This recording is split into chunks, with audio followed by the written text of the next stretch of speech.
So right ప్రిజంలో ఈ యొక్క రైట్ ప్రిజంలో వాల్యూమ్ ఏమవుతుంది sir? Area of the base. Volume ఏమవుతుంది? Area of the base into height. నాకు ఏమిచ్చాడు? త్రిభుజము భుజాలు ఏమిచ్చాడు? A5, B7, C8.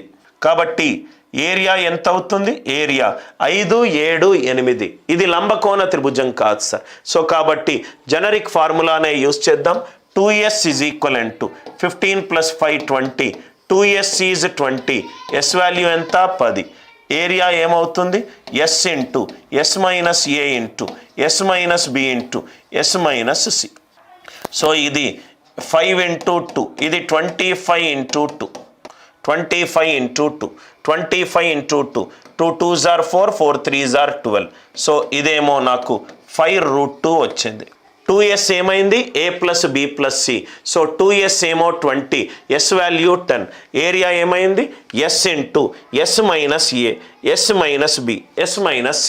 15 2s are 30, 30 10s are 300. Root of 300. So root of 25ని 25 ఇంటూ 2గా రాస్తే 2 ఇంటూ 3 ఇంటూ 2. ఇక్కడ మీకు రైట్ క్యాలిక్యులేషన్ మిస్టేక్. ఇక్కడ ఏమైంది? 56 are 300 అంటే ఇది 10√3 అయింది. 10√3. హైట్ ఇచ్చాడా sir? Height of the prism is 21 ఇచ్చాడు. ఈ వాల్యూమ్లో ఈ రైట్ ప్రిజంలో ఏమన్నాడు? ఒక బాల్ వేసానన్నాడు. బాల్ గోళాకారంలో ఉంటుంది. సో గోళాకారంలో ఉంటుంది. ఎంత రిమైనింగ్ సపోజ్గా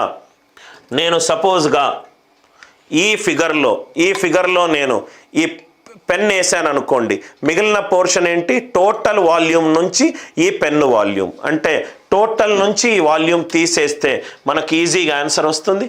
ఇది ఒక వాల్యూమ్, దాని నుంచి 4/3 πr³. ఎందుకనంటే అది బాలాకారంలో ఉంది. దీని వాల్యూమ్ నుంచి దీని వాల్యూమ్ తీసేస్తే మనకు ఆన్సర్ వస్తుంది.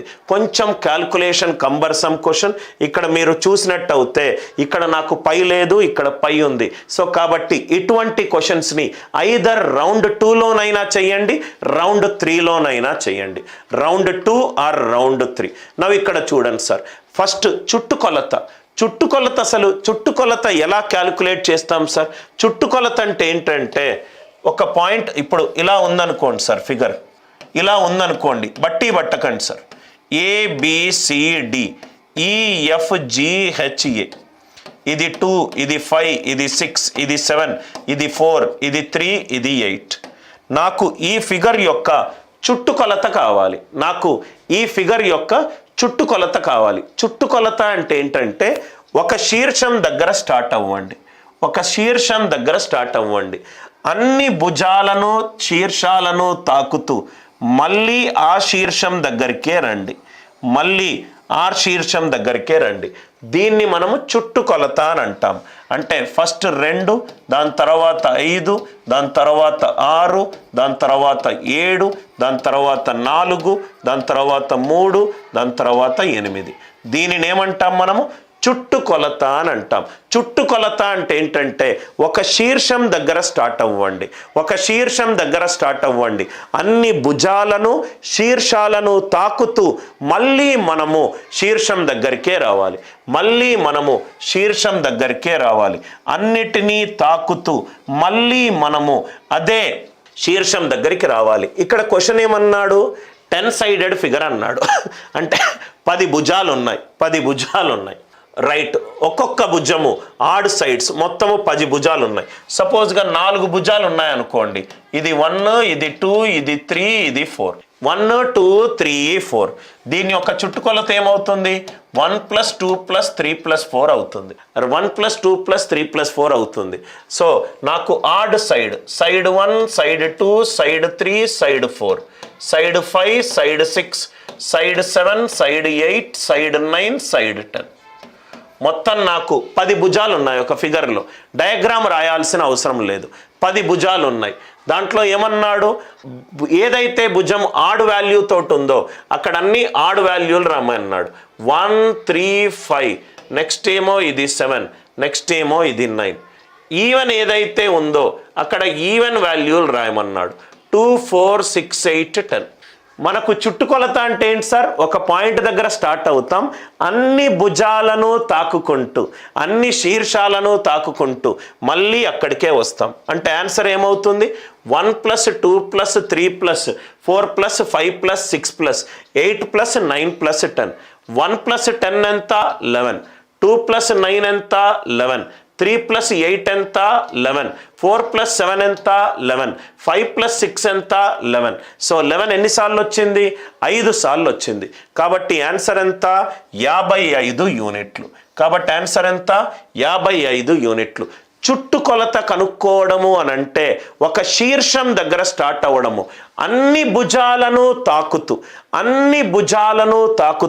మళ్ళీ శీర్షం దగ్గరికి రావడము, మళ్ళీ శీర్షం దగ్గరికి రావడము. I hope the point it is clear to you. సపోజ్గా ఒక ఫిగర్ ఇట్లా ఉందనుకోండి, మనం చుట్టుకొలత కనుక్కోవాలి అని అంటే ఈ పాయింట్ నుంచి రైట్. సపోజ్గా ఒక దీర్ఘ చతురస్రం మీద నేను ఒక త్రిభుజాన్ని పెట్టాను అని అనుకోండి. మొన్న మనకు SI ప్రిలిమ్స్లో ఇట్లా వచ్చింది. మొత్తం ఏం కనుక్కుంటాం చుట్టుకొలత అంటే? రైట్, అంటే ఈ ఫిగర్ ఇలా మారిపోయింది సార్, ఇలా మారిపోయింది. Are you all with me?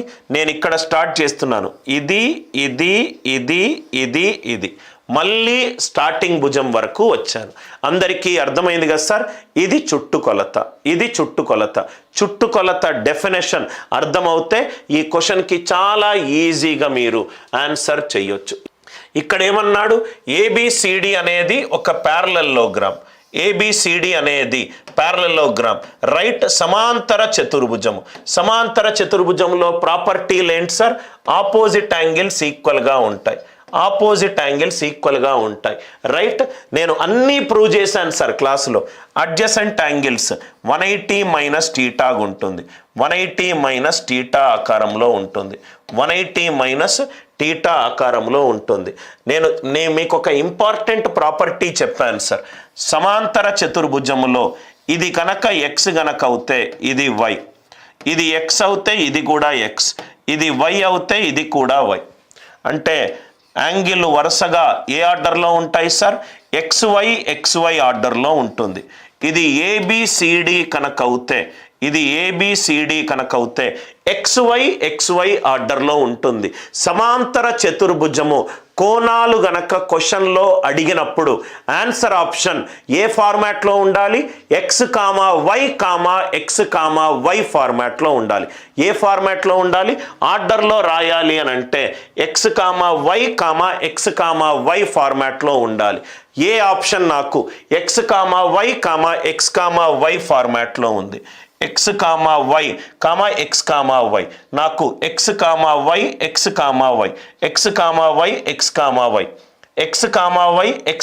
Y ఫార్మాట్లో లేదు. మళ్ళీ angle B is double of angle A. Angle B అనేది డబల్, 50 అనేది 130కి డబల్ కాదు, ఇది కూడా కాదు. కాబట్టి ఆన్సర్ ఎంత? ఆప్షన్ 2. చాలా ఇంపార్టెంట్ పాయింట్ సార్. సమాంతర చతుర్భుజంలో యాంగిల్స్ ఏ ఫార్మాట్లో ఉండాలి? XY ఫార్మాట్లో ఉండాలి.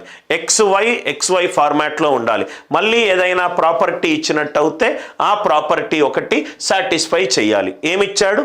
Angle B is twice the angle A అన్నాడు. 120 ఇట్ ఈజ్ 2 × 60. సమాంతర చతుర్భుజంలో అన్ని ప్రాపర్టీలు మనం డెరైవ్ చేశాము. దీని మీద ఇంకొంచెం లెవెల్ 2, లెవెల్ 3 ప్రాబ్లమ్స్ కూడా అతి త్వరలో ఎన్రోల్డ్ స్టూడెంట్స్కి లైవ్ క్లాస్లో నేను చెప్తాను సార్.